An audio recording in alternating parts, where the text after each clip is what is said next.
अस्सलाम वालेकुम बच्चों, आज हम लोग एक्सरसाइज का क्वेश्चन नंबर 13.5 डिस्कस करेंगे। बुक के पेज नंबर 53 पे क्वेश्चन नंबर 13.5 है। क्वेश्चन ये है, what are the difficulty in testing whether the filament of lighted bulb obey Ohm's law.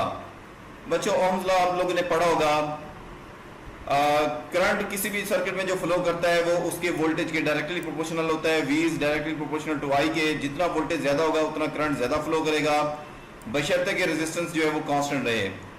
लेकिन लाइटेड बल्ब में क्या होता है, यहां पर रेजिस्टेंस असल में कांस्टेंट ही नहीं रहती, तो V I के डायरेक्टली प्रोपोर्शनल नहीं रहेगा, इसलिए बल्ब का जलना जो है ना वो नॉन ओमिक हो जाता है, यानी कि ओम्स लॉ को फॉलो नहीं करता। The main difficulty the rise in the temperature of the filament with increase in current. जैसे जैसे फिलामेंट बल्ब के करंट बढ़ेगा उसमें, तो उसका टेम्परेचर भी बढ़ेगा। टेम्परेचर बढ़ने से रेजिस्टेंस चेंज हो जाएगी।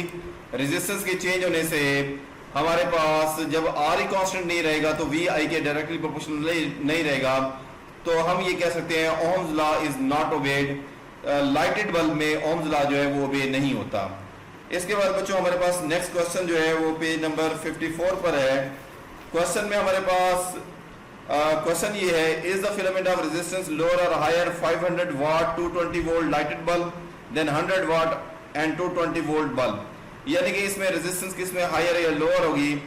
एक 500 वाट का हमारे पास बल्ब है, फिलामेंट है, और 220 वोल्ट की पोटेंशियल है, और दूसरे नंबर पे 100 वाट का हमारे पास फिलामेंट है और 220 वोल्ट है। तो इसको हम कैलकुलेट करेंगे। तो पहले में पावर 500 वाट, पोटेंशियल 220 वोल्ट, रेजिस्टेंस हमने फाइंड आउट करनी है। दूसरे जो है उसमें भी पावर 100 वाट है लेकिन पोटेंशियल सेम है 220 वोल्ट, उसकी भी रेजिस्टेंस फाइंड आउट करनी है। तो हमने ये चेक करना है कि 500 वाट वाले की रेजिस्टेंस ज्यादा होगी या 100 वाट वाले की। तो इसका सोल्यूशन बच्चों देखें। हाँ जी बच्चों, फार्मूला देखें, P1 is equal to V1 का स्क्वायर डिवाइडेड बाय R1, और P2 जो है वो इक्वल है V2 का स्क्वायर ओवर R2। अब इसमें हमारे पास R1 के लिए फार्मूला जो है वो इस तरह से बन जाएगा, और ये R2 के लिए फार्मूला इस तरह से बनेगा। ये जो फैक्टर R1 का डिवाइड हो रहा है ये मल्टीप्लाई करेगा, P1 डिवाइड हो जाएगा, यहाँ पर भी इसी तरह से है। अब आप इनकी वैल्यूज पुट करें, ये जो वैल्यूज हमारे पास क्वेश्चन में गिवन है, तो बच्चों हमारे पास ये R1 जो है वो 96.8 ओम आ जाएगी, और R2 जो है वो 484 ओम आ जाएगी। यानी कि रेजिस्टेंस कौन सी हायर होगी, वो जो 100 वाट वाली है। So 100 watt lighted bulb has larger resistance. तो आपने देखा कि जो आंसर हमारे पास निकला है R2 की वैल्यू बड़ी है, यानी कि 100 वाट वाले की रेजिस्टेंस जो है वो ज्यादा हायर होगी।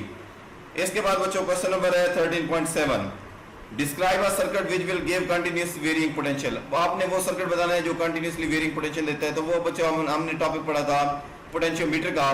पोटेंशियोमीटर जो है वो कंटिन्यूअसली वेरिंग हमारे पास पोटेंशियल देता है। क्यों देता है बच्चों, यहाँ पर ये सर्किट डायग्राम देखें। हाँ बच्चों, इस सर्किट को जरा गौर से देखें। ये बड़ा बार पॉजिटिव टर्मिनल होता है, छोटा बार नेगेटिव टर्मिनल होता है, और ये जो पॉजिटिव टर्मिनल होता है बड़ा बार, ये असल में हाई पोटेंशियल होता है, और ये जो नेगेटिव टर्मिनल यानी कि जो छोटा बार होता है उसको वो लोअर पोटेंशियल होता है। यानी कि ये जो रेजिस्टर लगी हुई है यहाँ पर, इसमें ए पॉइंट हायर पोटेंशियल भी होगा क्योंकि ये बड़े बार यानी कि पॉजिटिव टर्मिनल से कनेक्ट है, और बी पॉइंट जो है वो लोअर पोटेंशियल भी होगा क्योंकि ये छोटे बार यानी कि नेगेटिव टर्मिनल से कनेक्ट है। तो ए पॉइंट हायर है, ए पे पोटेंशियल ज्यादा है और बी पे लो है। अब रेजिस्टर के अंदर किसी भी पॉइंट पर यकदम पोटेंशियल हाई से लो नहीं होता, बल्कि point two point potential drop होता है। ये हाई है ए, तो यहाँ पर अगर आप पॉइंट टू पॉइंट आगे बढ़ेंगे तो पोटेंशियल ड्रॉप होता जाएगा।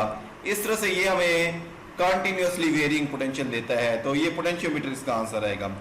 नेक्स्ट बच्चों क्वेश्चन हमारे पास है 13.8 है। क्वेश्चन ये है, explain why the terminal potential difference of the battery decreases when the current drawn from it increases.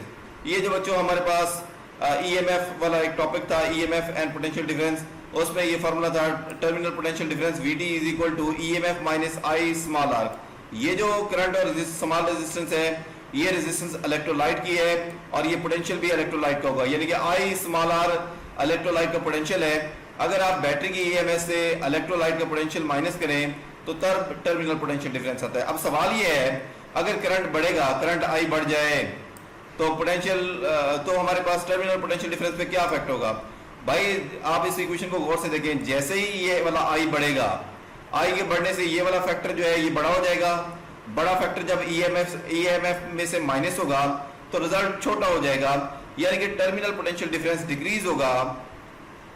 जब करंट आई जो है वो यहाँ पर इंक्रीज होगा, तो ये VT जो है वो यहाँ पर डिक्रीज होगा, क्योंकि आई के बढ़ने से ये फैक्टर बढ़ेगा, और ये जो माइनस हो रहा है जब ये बढ़ेगा तो ज़ाहिर है EMF को डिक्रीज करेगा, तो ये हमारे पास टोटल रिजल्ट जो है वो डिक्रीज हो जाएगा, इसलिए टर्मिनल पोटेंशियल डिफरेंस यहाँ पर डिक्रीज होगा। हाँ जी बच्चों, लास्ट क्वेश्चन है 13.9, what is the Wheatstone bridge, how can it be used to determine unknown resistance. आपको टॉपिक पढ़ाया गया था व्हीटस्टोन ब्रिज का। Wheatstone bridge is an electrical device which is used to find unknown resistance with the help of known resistances, यानी कि हमारे पास known resistances की मदद से हम लोग अननोन रेजिस्टेंस फाइंड आउट करते हैं। बच्चों ये हमारे पास सर्किट है व्हीटस्टोन ब्रिज का, इसमें ये 4 रेजिस्टर हैं, 4 में से अगर 3 नॉन हो तो 4th unknown resistance find out की जा सकती है। जब आप ये सर्किट स्विच क्लोज करेंगे तो करंट फ्लो करना शुरू कर देगा।